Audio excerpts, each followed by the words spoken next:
नारायणं नमस्कृत्यं नरं चैव नरोत्तमं देवीं सरस्वतीं व्यासं ततो जयमुदीरयेत्। अथ सकल सौभाग्यदायक श्री विष्णु सहस्रनाम स्तोत्रम्। शुक्लांबरधरं विष्णुं शशिवर्णं चतुर्भुजं प्रसन्नवदनं ध्यायेत् सर्वविघ्नोपशान्तये। यस्य द्विरदवक्त्राद्यः पारिषद्यः परशतं विघ्नं निघ्नन्ति सततं विश्वक्सेनं तमाश्रये। व्यासं वसिष्ठनप्तारं शक्तेः पौत्रमकल्मषं पराशरात्मजं वन्दे शुकतातं तपोनिधिं। व्यासाय विष्णुरूपाय व्यासरूपाय विष्णवे नमो वै ब्रह्मनिधये वासिष्ठाय नमो नमः। अविकाराय शुद्धाय नित्याय परमात्मने सदैकरूपरूपाय विष्णवे सर्वजिष्णवे।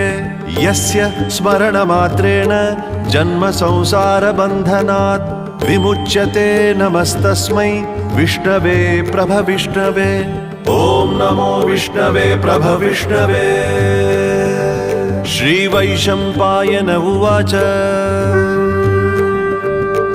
श्रुत्वा धर्मानशेषेण पावनानि च सर्वशः युधिष्ठिरः शान्तनवं पुनरेवाभ्यभाषत। युधिष्ठिर उवाच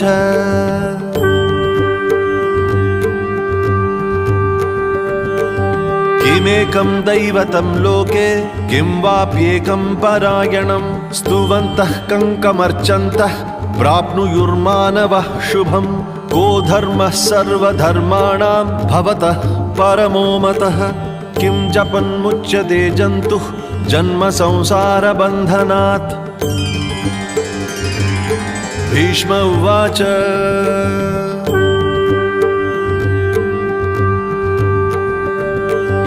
जगत्प्रभुं देवदेवम् अनन्तं पुरुषोत्तमं स्तुवन्नाम सहस्रेण पुरुषः सततोत्थितः। तमेव चार्चयन् नित्यं भक्त्या पुरुषमव्ययं ध्यायन् स्तुवन् नमस्यंश्च यजमानस्तमेव च।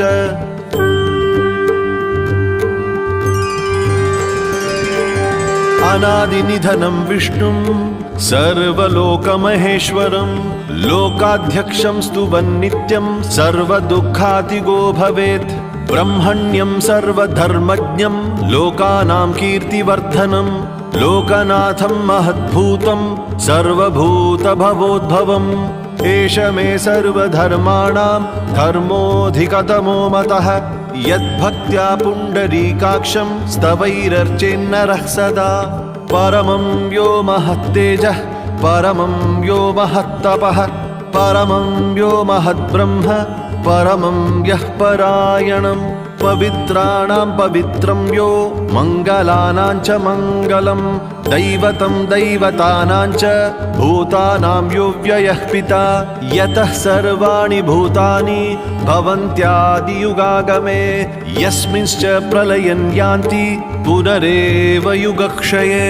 तस्य लोकप्रधानस्य जगन्नाथस्य भूपते विष्णोर्नाम सहस्रं मे शृणु पापभयापहम्। यानि नामानि गौणानि विख्यातानि महात्मनः ऋषिभिः परिगीतानि तानि वक्ष्यामि भूतये। ऋषिर्नाम्नां सहस्रस्य वेदव्यासो महामुनिः छन्दोनुष्टुप् तथा देवो भगवान् देवकीसुतः। अमृतांशुद्भवो बीजं शक्तिर्देवकी नन्दनः त्रिसामा हृदयं तस्य शान्त्यर्थे विनियोज्यते। विष्णुं जिष्णुं महाविष्णुं प्रभविष्णुं महेश्वरम् अनेकरूपदैत्यान्तं नमामि पुरुषोत्तमम्।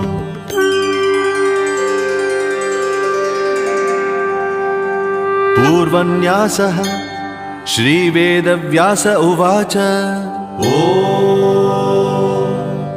अस्य श्रीविष्णोर्दिव्यसहस्रनामस्तोत्रमहामन्त्रस्य श्रीवेदव्यासो भगवान् ऋषिः अनुष्टुप् छन्दः। श्रीमहाविष्णुः परमात्मा श्रीमन्नारायणो देवता।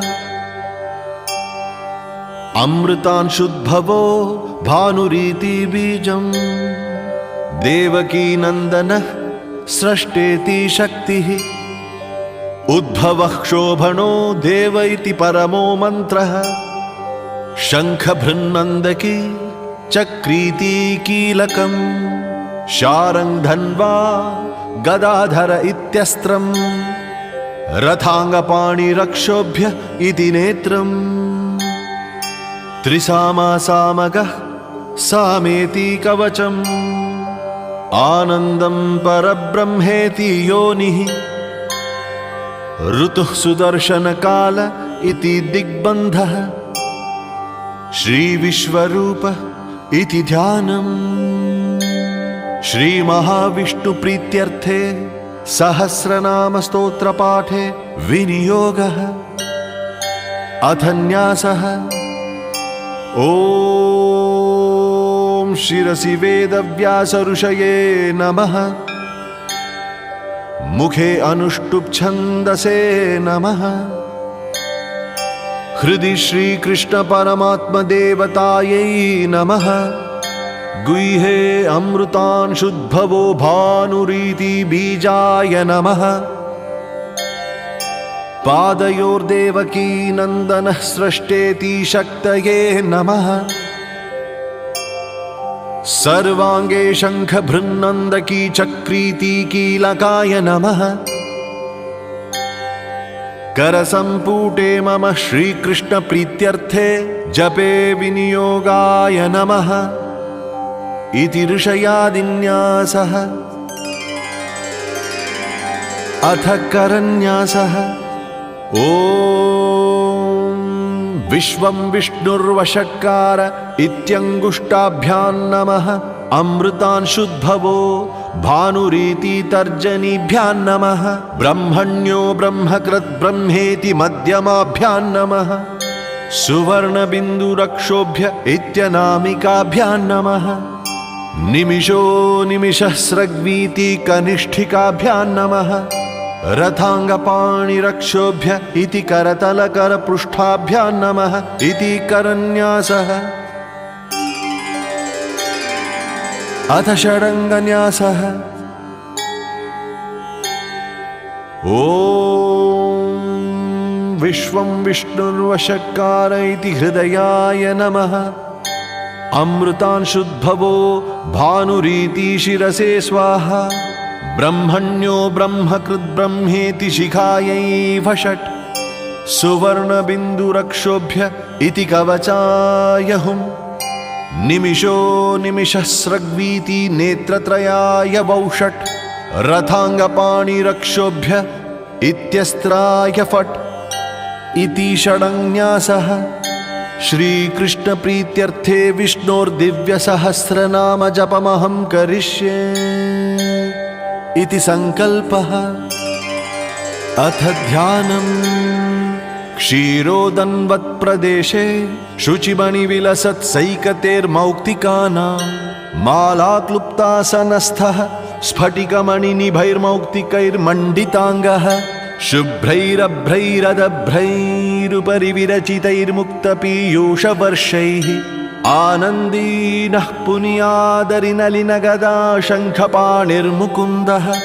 भुः पादौ यस्य नाभिर्व्यदसुरनिलश्चन्द्रसूर्यौ च नेत्रे। कर्णावाशः शिरोद्यौर्मुखमपि दहनो यस्य वास्तेयमब्धिः।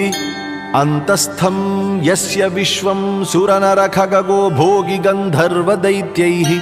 चित्रं रम्यते तं त्रिभुवनवपुषं विष्णुमीशं नमामि। ॐ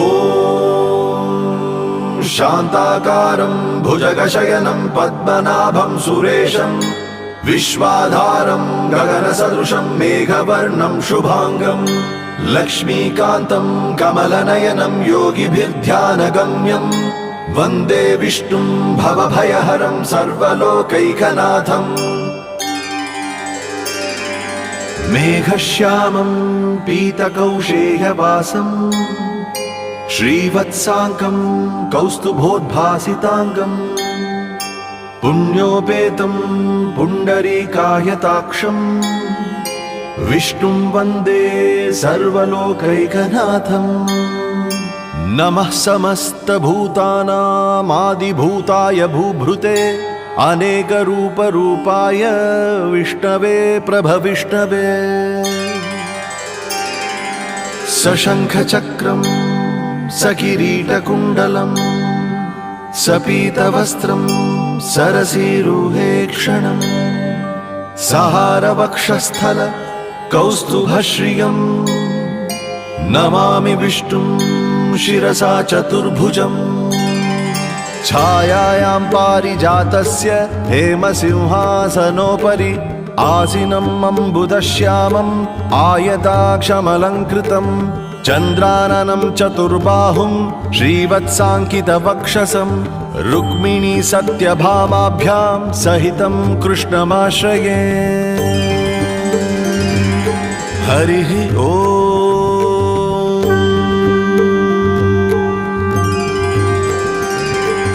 विश्वं विष्णुर्वषट्कारो भूतभव्यभवत्प्रभुः भूतकृद्भूतभृद्भावो भूतात्मा भूतभावनः भूतात्मा परमात्मा च मुक्तानां परमागतिः अव्ययः पुरुषः साक्षी क्षेत्रज्ञोऽक्षर एव च योगो योगविदां नेता प्रधानपुरुषेश्वरः नारसिंह वपुः श्रीमान् केशवः पुरुषोत्तमः सर्वः शर्वः शिवस्थाणुर्भूतादिर्निधिरव्ययः सम्भवो भावनो भर्ता प्रभवः प्रभुरीश्वरः स्वयंभुः शम्भुरादित्यः पुष्कराक्षो महास्वनः अनादिनिधनो धाता विधाता धातुरुत्तमः अप्रमेयो हृषीकेशः पद्मनाभोमरप्रभुः विश्वकर्मा मनुस्त्वष्टा स्थविष्ठः स्थविरो ध्रुवः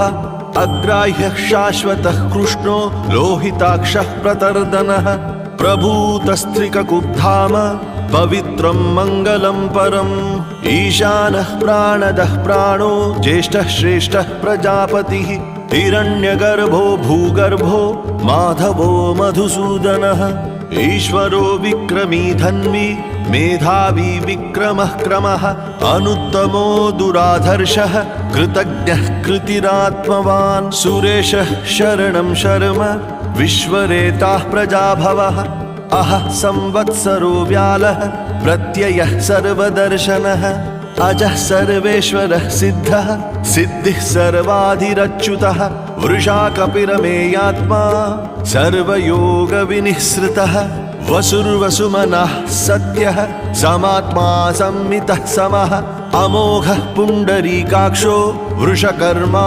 वृषाकृतिः रुद्रो बहुशिरा बभ्रुर्विश्वयोनिः शुचिश्रवाः अमृतः शाश्वतस्थाणुर्वरारोहो महातपाः सर्वगः सर्वविद्भानुर्विश्वक्सेनो जनार्दनः वेदो वेदविदव्यङ्गो वेदाङ्गो वेदवित्कविः लोकाध्यक्षः सुराध्यक्षो धर्माध्यक्षः कृताकृतः चतुरात्मा चतुर्व्यूहश्चतुर्दंष्ट्रश्चतुर्भुजः भ्राजिष्णुर्भोजनं भोक्ता सहिष्णुर्जगदादिजः अनघो विजयो जेता विश्वयोनिः पुनर्वसुः उपेन्द्रो वामनः प्रांशुरमोघः शुचिरुर्जितः अतीन्द्रः सङ्ग्रहः सर्गो धृतात्मा नियमो यमः वेद्यो वैद्यः सदा योगी वीरः माधवो मधुः अतीन्द्रियो महामायो महोत्साहो महाबलः महाबुद्धिर्महावीर्यो महाशक्तिर्महाद्युतिः अनिर्देश्य वपुः श्रीमान् मेयात्मा महाद्रिधृक् महेश्वासो महीभर्ता श्रीनिवासः सताङ्गतिः अनिरुद्धः सुरानन्दो गोविन्दो गोविदाम्पतिः मरीचिर्दमनो हंसः सुपर्णो भुजगोत्तमः हिरण्यनाभः सुतपाः पद्मनाभः प्रजापतिः अमृत्युः सर्वदृक्सिंहः सन्धाता सन्धिमान् स्थिरः अजो दुर्मर्षणः शास्ता विश्रुतात्मा सुरारिः गुरुर्गुरुतमो धाम सत्यः सत्यपराक्रमः निमिषो निमिषस्रग्वी वाचस्पतिरुदारधीः अग्रणीर्ग्रामणिः श्रीमान् न्यायो नेता समीरणः सहस्रमूर्धा विश्वात्मा सहस्राक्षः सहस्रपात् आवर्तनो निवृत्तात्मा संवृतः सम्प्रमर्दनः अहः संवर्तको वह्निरनीलो धरणीधरः सुप्रसादः प्रसन्नात्मा विश्वधृग् विश्वभुग् विभुः सत्कर्ता सत्कृतः साधुर्जह्नुर्नारायणो नरः असंख्येयो प्रमेयात्मा विशिष्टः शिष्टकृच्छुचिः सिद्धार्थः सिद्धसंकल्पः सिद्धिदः सिद्धिसाधनः वृषाही वृषभो विष्णुर्वृषपर्वा वृषोदरः वर्धनो वर्धमानश्च विविक्तः श्रुतिसागरः सुभुजो दुर्धरो वाग्मी महेन्द्रो वसुदो वसुः नैकरूपो बृहद्रूपः शिपिविष्टः प्रकाशनः ओजस्तेजोद्युतिधरः प्रकाशात्मा प्रतापनः रुद्धः स्पष्टाक्षरो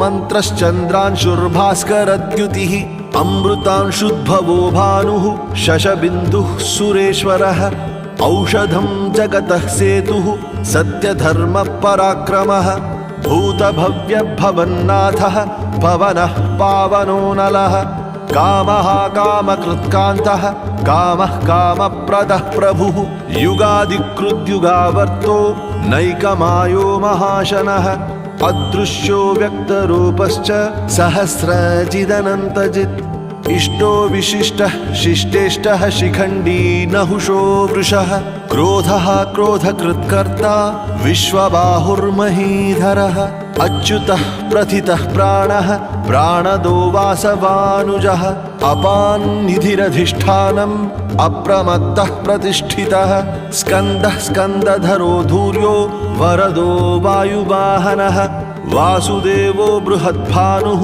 आदिदेवः पुरन्दरः अशोकस्तारणस्तारः शूरः शौरिर्जनेश्वरः अनुकूलः शतावर्तः पद्मी पद्मनिभेक्षणः पद्मनाभोरविन्दाक्षः पद्मगर्भः शरीरभृत् महर्धिर्रद्धो वृद्धात्मा महाक्षो गरुडध्वजः अतुलः शरभो भीमः समयज्ञो हविर्हरिः सर्वलक्षणलक्षण्यो लक्ष्मीवान् समितिञ्जयः विक्षरो रोहितो मार्गो हेतुर्दामोदरः सहः महीधरो महाभागो वेगवानमिताशनः उद्भवक्षोभणो देवः श्रीगर्भः परमेश्वरः करणं कारणं कर्ता विकर्ता गहनो गुहः व्यवसायो व्यवस्थानः संस्थानस्थानदो ध्रुवः परर्धिः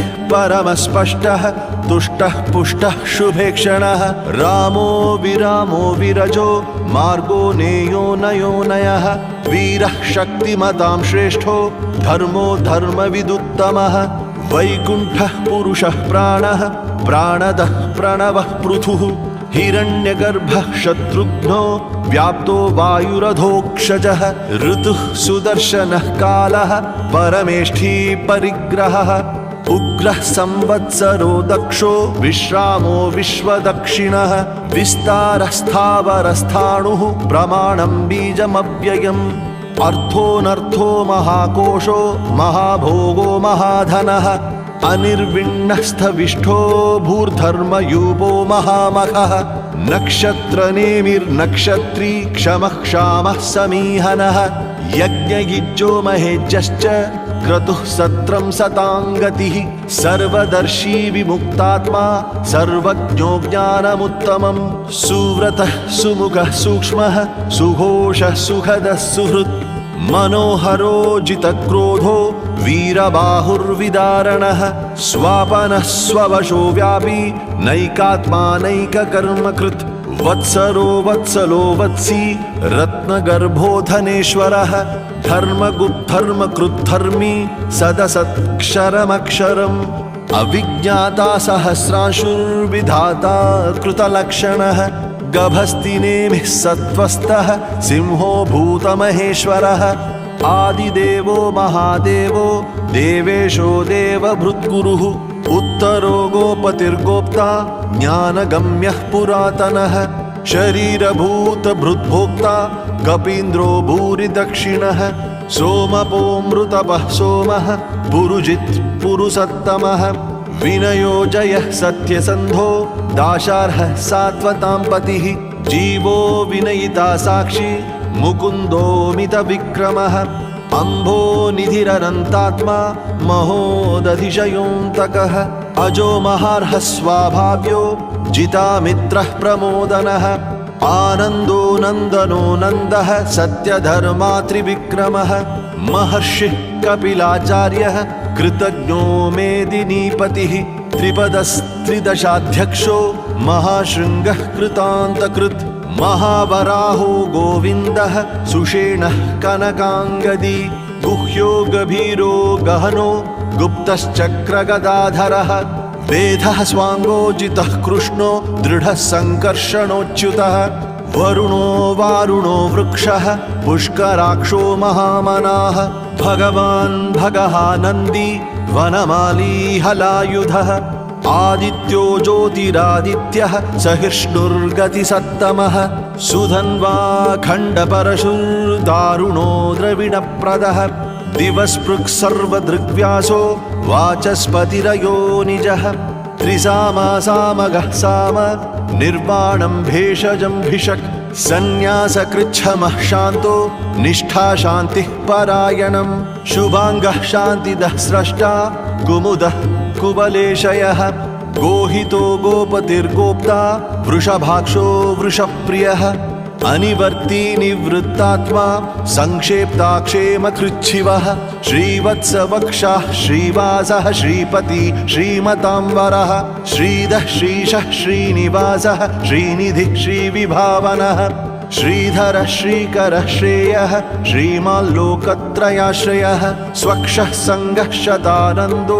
नन्दिर्ज्योतिर्गणेश्वरः विजितात्मा विधेयात्मा सत्कीर्तिश्छिन्न संशयः उदीर्णः सर्वतश्चक्षुरनीशः शाश्वतस्थिरः भूषयो भूषणो भूतिर्विशोकः शोकनाशनः अर्चिष्मानर्चितः कुम्भो विशुद्धात्मा विशोधनः अनिरुद्धो प्रतिरथः प्रद्युम्नोमितविक्रमः कालनेमि निहावीरः शौरिः शूरजनेश्वरः त्रिलोकात्मा त्रिलोकेशः केशवः केशिहा हरिः कामदेवः कामपालः कामीकान्तः कृतागमः अनिर्देश्य वपुर्विष्णुः वीरोऽनन्तो धनञ्जयः ब्रह्मण्यो ब्रह्मकृद्ब्रह्मा ब्रह्म ब्रह्मविवर्धनः ब्रह्मविद्ब्राह्मणो ब्रह्मी ब्रह्मज्ञो ब्राह्मणप्रियः महाक्रमो महाकर्मा महातेजा महोरगः महाक्रतुर्महायज्वा महायज्ञो महाहविः स्तव्यस्तवप्रियस्तोत्रं स्तुतिस्तोतारणप्रियः पूर्णः पूरयिता पुण्यः पुण्यकीर्तिरनामयः मनोजवस्तीर्थकरो वसुरेता वसुप्रदः वसुप्रदो वासुदेवो वसुर्वसुमनाहविः सद्गतिः सत्कृतिः सत्ता सद्भूतिः सत्परायणः शूरसेनो यदुश्रेष्ठः सन्निवासः सुयामुनः भूतावासो वासुदेवः सर्वासुनिलयो नलः दर्पः दर्पदो दृप्तो दुर्धरोऽथापराजितः विश्वमूर्तिर्महामूर्तिः दीप्तमूर्तिरमूर्तिमान् अनेकमूर्तिरव्यक्तः शतमूर्तिः शताननः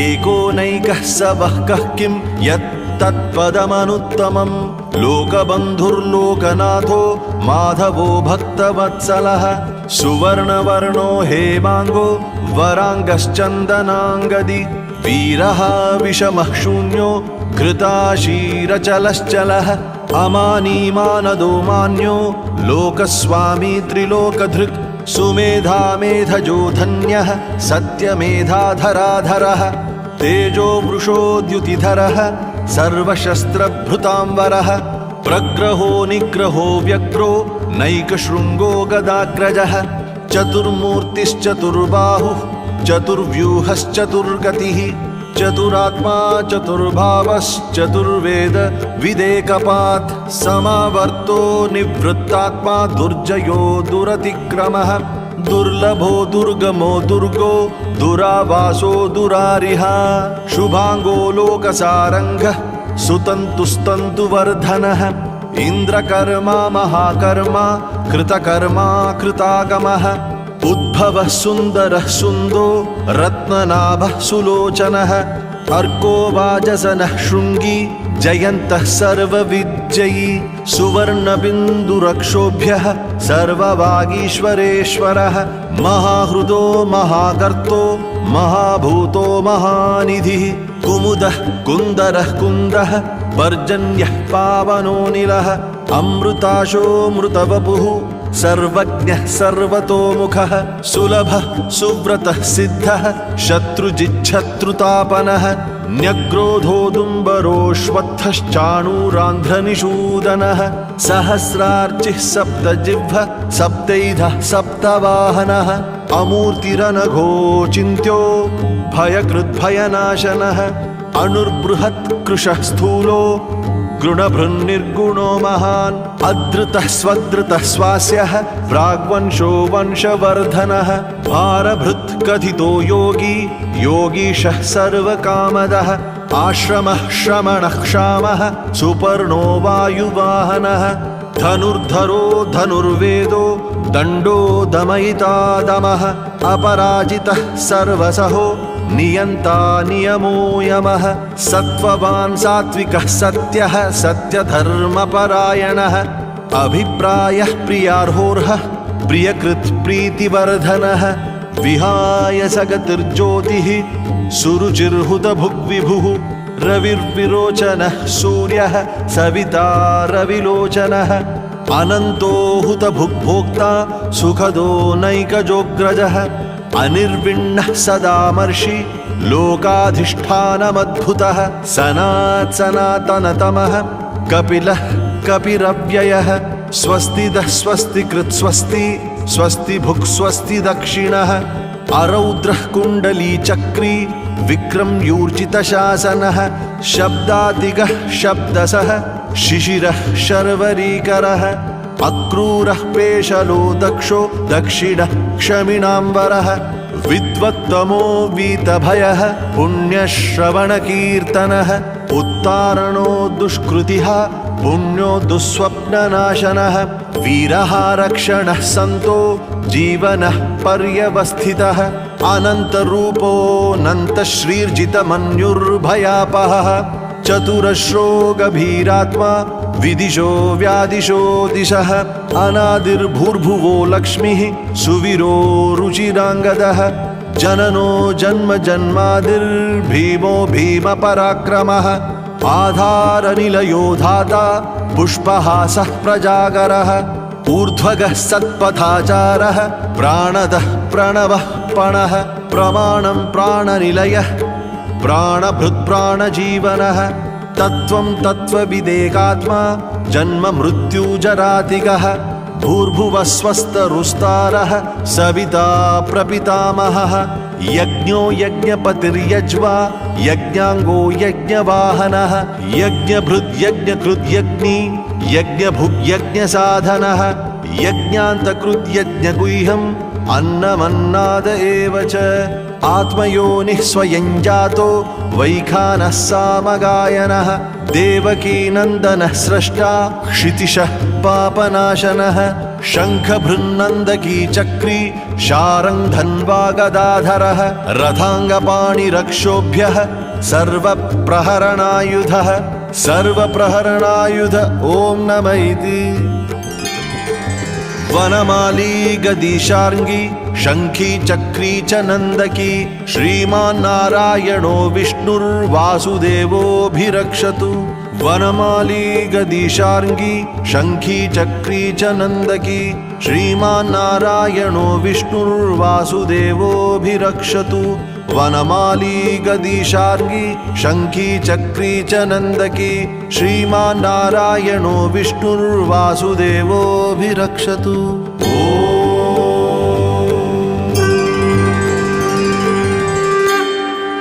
ॐ तत्सदिति श्रीमहाभारते शतसाहस्र्यां संहितायां वैयासिक्यामानुशासनिके पर्वणि भीष्मयुधिष्ठिरसंवादे श्रीविष्णोर्दिव्यसहस्रनामस्तोत्रम्